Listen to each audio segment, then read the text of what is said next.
ઔષધ નિયમન તંત્રની કાર્યવાહી। ડીસાની 3 પેઢીઓમાંથી ઘીના નમૂના લઈ તપાસ હાથ ધરાઈ। ડીસામાં વગર પરવાનગીએ ચાલતી ડેરી પ્રોડક્ટ્સની પેઢીઓ પર દરોડા।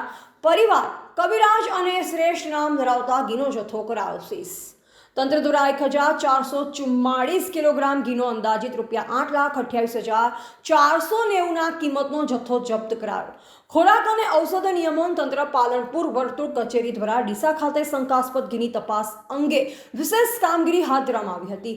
Senior food safety officer Shrimati H V. Gurjar તેમજ food safety officer Shri M L. Gurjar અને E.S. પટેલ દ્વારા ડીસા વિસ્તારમાં ઘીનું ઉત્પાદન અને વેચાણ કરતી જુદી જુદી 3 પેઢીઓમાં તપાસ કરવામાં આવી હતી। વાત કરવામાં આવે તો ખોરાક અને ઔષધ નિયમન તંત્ર પાલનપુર દ્વારા તપાસ દરમિયાન શંકાસ્પદ જણાયેલ ઘીના કુલ 4 નમૂનાઓ food safety and standard act 2006 હેઠળ લેવામાં આવ્યા હતા।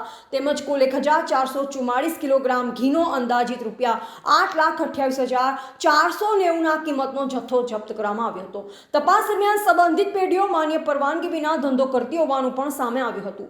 Food safety officer Shri M L. Gurjar દ્વારા શ્રી લાલચંદ અમૃતભાઈ પંચીવાલા સંચાલિત messrs Tasvi marketing and dairy product shop number 4 Panchal શેરી ડીસા ખાતે તપાસ હાથ ધરવામાં આવી। આ દરમિયાન પરિવાર કાઉ ઘી 500 મિલી પેકનો નમૂનો લેવામાં આવ્યો હતો।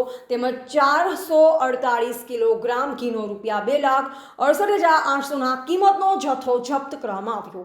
આ સિવાય શ્રી નિકુંજભાઈ ધમેશભાઈ મોદી સંચાલિત Shri Bahuchar dairy product plot number 30 Banas industrial area Deesa ખાતે તપાસ કરવામાં આવી હતી।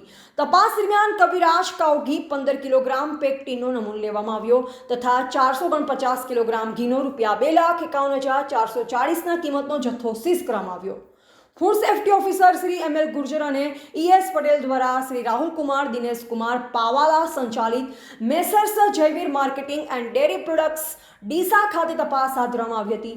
તપાસ દરમિયાન શ્રેષ્ઠ કાઉ ઘી 500 મિલી પેક તેમજ લૂઝ ઘીના નમૂના લેવામાં આવ્યા ઉપરાંત 547 કિલોગ્રામ ઘીના ₹3,08,250 કિંમતનો જથ્થો જપ્ત કરવામાં આવ્યો। આ સમગ્ર મામલે જવાબદારો સામે food safety and standard act 2006 હેઠળ કાયદેસરની કાર્યવાહી કરવાની પ્રક્રિયા હાથ ધરવામાં આવી છે। રિપોર્ટર નરેશ ડી વ્યાસ, બનાસની પુકાર, સમાચાર ગુજરાત।